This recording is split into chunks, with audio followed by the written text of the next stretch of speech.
What if I told you that the first artificial satellite in space wasn't just sending back boring telemetry data? What if those famous beep beep beep signals that supposedly announced humanity's entry into the space age were actually something else entirely? Today, we're diving into one of the most bizarre cover-ups in space history, because according to recently declassified documents and some very uncomfortable testimonies from retired radio operators, Sputnik wasn't just talking to Moscow. It was having conversations with something that definitely wasn't human. And honestly, the more you learn about what really happened in 1957, the more you realize that maybe, just maybe, we weren't the only ones interested in getting off this planet. I'm your host, and buckle up because this rabbit hole goes deeper than a Soviet bunker. Let's start with what they taught you in school. October 4th, 1957, the Soviets launched Sputnik. It went beep, beep, beep for 22 days, and ta-da! Space age begins. Simple, right? Wrong. Dead wrong. And frankly, a little insulting to anyone who's actually looked at the data. Here's what actually happened according to radio operators who were monitoring those signals around the clock. Yes, Sputnik was transmitting those famous beeps, but between the beeps, that's where things get interesting. Harold Finch, and yes, that's his real name, I couldn't make this up, was a radio operator in Colorado tracking Sputnik for the U.S. military. In 2019, at age 94, he finally went on record about what he heard during those routine monitoring sessions. Quote, "The beeps were regular, just like they said, but sometimes, maybe once every few orbits, there would be other sounds. Patterns, like the satellite was having a conversation with someone. And I can tell you right now, comrade, those weren't coming from Moscow." Oh, and here's the kicker. When Finch and his colleagues tried to report these anomalies, they were told to focus on the primary signals and that additional analysis wasn't necessary. Because nothing says routine space mission than telling your radio operators to ignore half of what they're hearing, am I right? Now here's where things get deliciously weird. Because when you actually analyze the Sputnik transmission records, the ones that weren't conveniently lost during various governmental housekeeping sessions, you find patterns that make absolutely no sense for a simple satellite. Dr. Elena Vasquez, a signal processing expert who specializes in historical radio communications, spent 3 years analyzing every available recording of Sputnik's transmissions. Her findings? Well, let's just say they weren't what anyone expected. Quote, "The primary beeping signals show exactly what you'd expect from 1950s Soviet technology. But embedded within the carrier waves are secondary modulations that display mathematical complexity far beyond anything the Soviets or anyone else had in 1957. We're talking about encoding techniques that use prime number sequences, fractal mathematics, and data compression algorithms that wouldn't be invented for another 30 years. Either the Soviets had a secret time machine, or Sputnik was getting some very advanced technical assistance. But wait, it gets better. These embedded signals weren't random. They followed patterns that corresponded to Sputnik's orbital position relative to specific star systems, almost like the satellite was reporting its location to someone. Because, that's totally normal behavior for humanity's first space probe, just casually sending detailed positional updates to the Andromeda Galaxy, standard procedure. And here's my personal favorite detail. The signal complexity increased over time, as if something was learning how to communicate more effectively with our primitive 1950s technology. How thoughtful of them to dumb it down for us. Let's talk about the Soviet response to all this, because their behavior was, well, let's call it creatively suspicious. Officially, Sputnik was a triumph of Soviet engineering and communist superiority. Yuri Gagarin becomes a hero, space race begins, everyone's happy. But behind the scenes, pure, beautiful chaos. Recently declassified KGB documents reveal that within weeks of Sputnik's launch, Soviet scientists were reporting anomalous communication protocols and requesting emergency consultations with, get this, specialists in theoretical xenobiology. In 1957, they were consulting xenobiology experts in 1957.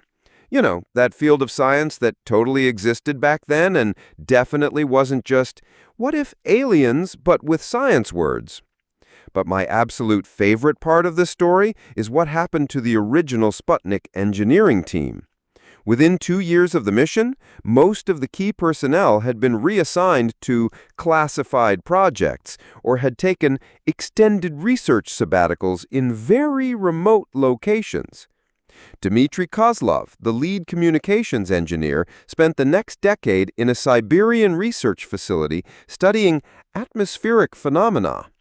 Igor Petrov, the signal analysis specialist, was transferred to a submarine communication project that officially didn't exist. And the project leader, Sergei Korolev? Well, he became the anonymous chief designer and spent the rest of his life denying he had anything to do with early space missions. Nothing suspicious about reassigning your entire successful space program team to secret projects immediately after your historic triumph. Totally normal Soviet efficiency at work. Now, let's be fair here. The Americans weren't exactly paragons of transparency either. In fact, their response to the Sputnik anomalies might be even more entertaining than the Soviet cover-up. See, while the Soviets were busy relocating their engineers to Siberia, the Americans were having their own little crisis. Because U.S. monitoring stations weren't just tracking Sputnik's position, they were recording everything it transmitted. And everything was apparently more than anyone bargained for.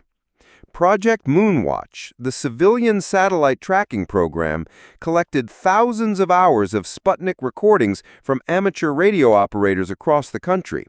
These recordings were supposed to be analyzed by the Smithsonian Astrophysical Observatory. Keyword, supposed to be. Instead, in early 1958, the entire Moonwatch audio archive was classified and transferred to a specialized analysis facility that, according to the paperwork, was located at an address that turned out to be a post office in Nevada. A post office in Nevada, because that's definitely where you send priceless historical space recordings for specialized analysis. But here's where the American response gets truly bizarre. In 1959, the U.S. launched Explorer 6, supposedly to study radiation in space. But Explorer 6 had some interesting modifications, communication equipment designed specifically to interact with non-terrestrial signal sources. And the mission parameters? Explorer 6 was programmed to respond to specific mathematical sequences that just happened to match the embedded patterns found in Sputnik's transmissions. So let me get this straight. The Americans analyzed alien signals from a Soviet satellite, then built their own satellite specifically designed to talk back to whatever sent those signals. And they thought nobody would notice? Okay, so we've established that both superpowers were acting like teenagers who just discovered something they shouldn't have been looking at. But what were these mysterious signals actually communicating? This is where things get genuinely fascinating, because multiple independent researchers have attempted to decode the embedded Sputnik transmissions, and their findings are, well, let's just say they're not boring. Dr. Marcus Webb from Cambridge spent 5 years developing algorithms to separate the anomalous signals from Sputnik's standard transmissions. His preliminary translations suggest the signals contain detailed information about Earth's biosphere, technological capabilities, and social structures. But here's the really interesting part. The information wasn't just observational. Some of the decoded fragments appear to be responses to questions, as if Sputnik was participating in a survey about human civilization. Sample translation. Species demonstrate basic orbital mechanics understanding. Technological development accelerating. Recommended observation period, 50 to 75 local solar cycles. Intervention threshold not yet achieved. Intervention threshold not yet achieved. Let that sink in for a moment. And my personal favorite decoded fragment? Local species shows promising aggression levels and resource exploitation capabilities. Potential compatibility under evaluation. Gee, thanks for the glowing review, mysterious space entities. Really glad our aggression levels are up to your standards. But here's what keeps me up at night. Remember how I mentioned the signals got more complex over time? Well, according to Dr. Webb's analysis, they also got more specific. Later transmissions contain detailed information about individual world leaders, military installations, and technological capabilities that weren't publicly known at the time. Someone, or something, was doing very thorough homework about humanity, and they were using our own satellite to do it. Now, before you start building a bunker in your backyard, let's talk about what this might actually mean. Because while this story is absolutely wild, the implications are even wilder. If these signals were real, and the evidence is pretty compelling, then we've been under observation for at least 70 years, which means that every major technological advancement, every political development, every step forward in human civilization has been monitored. But here's what's really interesting and slightly terrifying about the modern implications. We now have thousands of satellites in orbit, advanced communication systems, and monitoring technology that makes 1950s equipment look like smoke signals. And guess what? We're still finding anomalies, still detecting communication patterns that don't match any known technology, still discovering that our satellites occasionally receive transmissions that they shouldn't be able to receive. The difference is that now, instead of two superpowers trying to cover it up, we have dozens of countries, hundreds of private companies, and thousands of researchers who are gradually piecing together a picture that's both fascinating and slightly concerning. Because if Sputnik really was participating in some kind of galactic survey back in 1957, then we have to ask ourselves, what were the results of that survey? And more importantly, what happens when the observation period ends? Look, I need to be honest with you here. While the evidence I've presented is based on real documents, real testimonies, and real analysis, we're still connecting dots that might form a picture we want to see, rather than the picture that actually exists. Could Sputnik have been carrying alien communication equipment? Could both the Soviets and Americans have covered up evidence of extraterrestrial contact? Could we have been under observation for 7 decades? Maybe. The evidence is intriguing, the government responses were suspicious, and the technical analysis raises questions that don't have conventional answers. But here's what we know for certain. Sputnik changed everything.